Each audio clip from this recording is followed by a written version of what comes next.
Led so many, women in particular, to reject an exceptionally qualified female candidate and instead choose a misogynist as their president. Those are powerful words. I implored people to focus and to think about what it takes to be commander-in-chief. It's amazing to me that we still have to tell people about the importance of voting. You know, that almost every 2 years we're having this conversation to get people to the polls. And in the end, that's how our democracy works. People have to be educated, they have to be focused on the issues, and they have to go to the polls if they want their politics to reflect their values. And there is a fine line that you and your husband, as previous administrations have done, is that you have to step back and let the current one do what it's doing. But I think it's safe to say that during your husband's presidency, it was no drama Obama, no drama Obama. So what goes through your mind when you read and hear all that's going on right now with this administration? I said what I continue to say. Being the commander-in-chief is a hard job, and you need to have discipline, and you need to read, and you need to be knowledgeable, you need to know history, you need to be careful with your words. But voters make those decisions, and once the voters have spoken, you know, we live with what we live with. That the seed of discontent that led to Donald Trump being elected president, that the seed of that discontent happened during your husband's presidency. I would like to indulge the question, but it requires a level of speculation about how people are feeling and thinking that I don't have. And I think that we're going to have to figure that out as a nation. Here to respond to my angle, Candace Owens, Communications Director for Turning Points USA, Monica Crowley, Senior Columnist with the Washington Times, and Democratic strategist Rochelle Ritchie.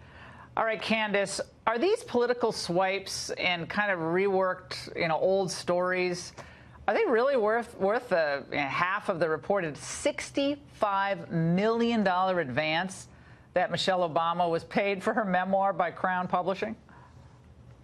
I think to the Democrat Party, they're definitely worth it. I mean, these are the same tired and baseless accusations that everybody says when they want to sell books. We saw this from Michael Wolff. We saw this from Omarosa. They're constantly using the president and trying to feed the divisive rhetoric that's already out there in the media. But I take great exception to the idea that our president, this tired and baseless accusation that he's a misogynist. Misogyny does not appoint Sarah Sanders. Misogyny does not appoint Kellyanne Conway. Misogyny does not appoint everybody on his staff that we are seeing that is being led by women. So it's really ridiculous and it's tired, but it's really unbecoming, especially coming from the former administration, to constantly verbally assault this president.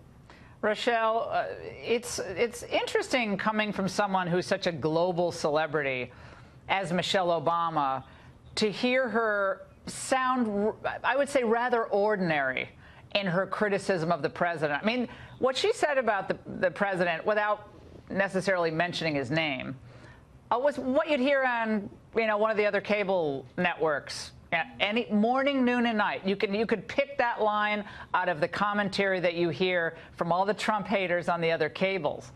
So how does that really distinguish Michelle Obama from any garden variety leftist? Well, look, Laura, I think it's no surprise that I'm probably the only person on this panel right now who's really excited to actually read Michelle Obama's book. I think she's an exceptional woman. I think that she serves as a great example to women all across the world that our ticket to success is our brains and not our body. And I think that she's simply telling her truth. I mean, the xenophobic accusations that were hurled at her husband were definitely offensive. And as she mentioned in her book, it put her family at risk. And I think she's just being very candid and very honest. I mean, this is one portion of the book where she's talking about Trump. It's not entirely about Trump. So I don't see really the problem with her writing this book. And I think that many more First Ladies, I'm sure First Lady Melania Trump will come out with a book and she will share her personal feelings of what it was like to be in a Trump White House. So I'm not really sure why there's so much anger and hatred as far as Michelle Obama coming out and sharing her truth. It's not anger, certainly not hatred. We have nothing personally against the First Lady, and I think she's extremely impressive as an individual, as a mother, as a spokesperson for what she believes in. So I think she's very impressive. We're talking about something that they decided to sell this book with. Trump trashing is a cash-in scenario. Monica, when you trash Trump, and you could say the same thing about people criticizing Obama early on in the Obama presidency, come on, be fair here, but you trash Trump, you can get a big advance. But why is that interesting? That's my point. It's interesting to hear about, I guess, her growing up, and I guess maybe how she met Barack, although we've kind of heard those stories before. But just Trump's a racist, Trump's a misogynist, Trump's a misogynist, Trump's a... Okay, I mean, we've been hearing that now for years. Right, and it's boring and predictable, and that's why it's so disappointing to hear it from the former First Lady. I mean, there used to be a rule, Laura, that if you had nothing nice to say about someone, don't say anything at all. And that rule was also supposed to really extend to former presidents, their wives, and others in a president's inner circle. And Mr. Obama's predecessors have abided by that rule, but neither the former president nor the First Lady have. And I wonder if she has some political ambitions of her own, which is why she thinks she can stake out this ground in attacking the president. But I also think that both of them were so concerned when President Trump was elected that their entire legacy was about to go out the window. We were told for 8 years by the Obamas and everyone in their administration that the new normal was high unemployment and the loss of manufacturing jobs and anemic economic growth and American decline and the globalist march. All of these things were inevitable. President Trump has put the lie to all of that. And so I think what you're seeing is enormous frustration and lashing out on the part of Mrs. Obama and, frankly, everybody in the Obama administration. All right. I want to play for you something from Zerlina Maxwell. I'll go to Candace on this. And she was on MSNBC today on this very subject. Again, women who voted for Trump are either dumb or they're just following their husbands. And we're not going to offer any ideas, Candace, about how to raise the standard of living for the average American. We're just going to call people misogynist, racist, xenophobic, nativist, all the ists and all the isms. They're all worn out. Forget the actual debating of ideas.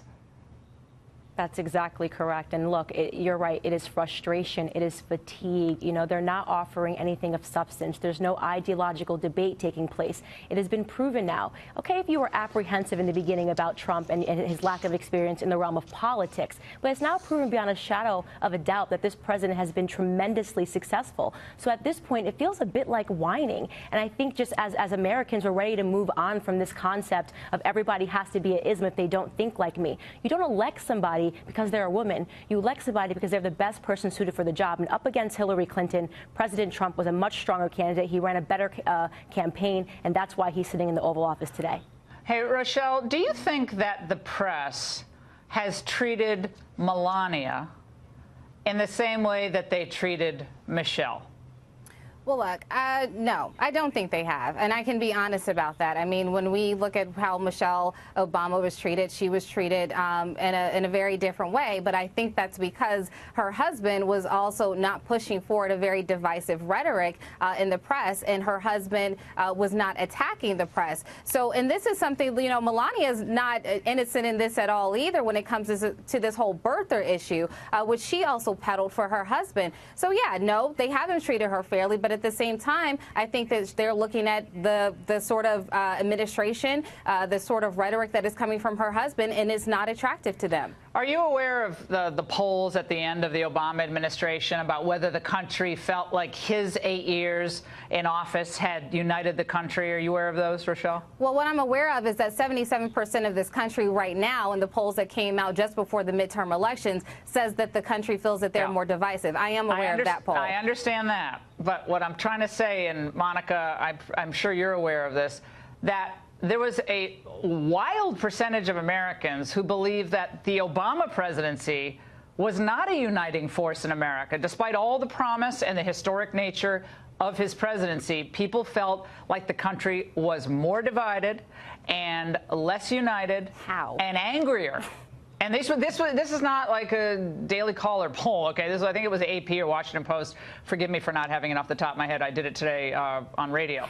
But Monica, so the idea that Trump is the great divisive factor in America, it's not how a lot of people felt at the end of 8 years of Obama, which is why, in part, they elected Trump. Well, that's exactly right. And what we saw over 8 years with President Obama is that while he was personally popular, people appreciated the fact that he was an exceptional character, the first African-American president. They were proud of that fact. His policies were wholly unpopular. And in some ways, that's the mirror image of Donald Trump, where personally he's not so popular, but his policies are incredibly popular.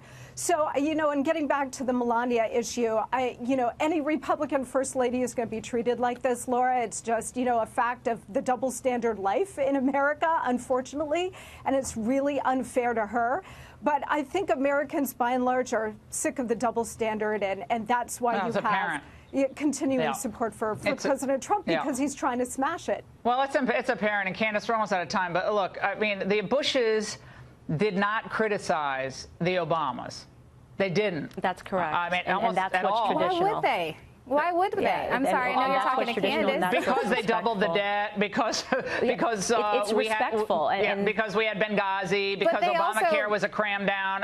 Let me count the ways. But they also didn't question whether or not Obama was born in this country. Like, I don't even understand how you can make. These are cheap shots. I don't even understand how you can make that connection at all. I'm going to finish my. It's them trying to resuscitate their relevancy, because unfortunately, they'll always be relevant. This president has laid slaughter to the Obama legacy, and that's what's going on. No, not at all. All right, guys, thanks so much. Thank you, God bless you, and God bless America.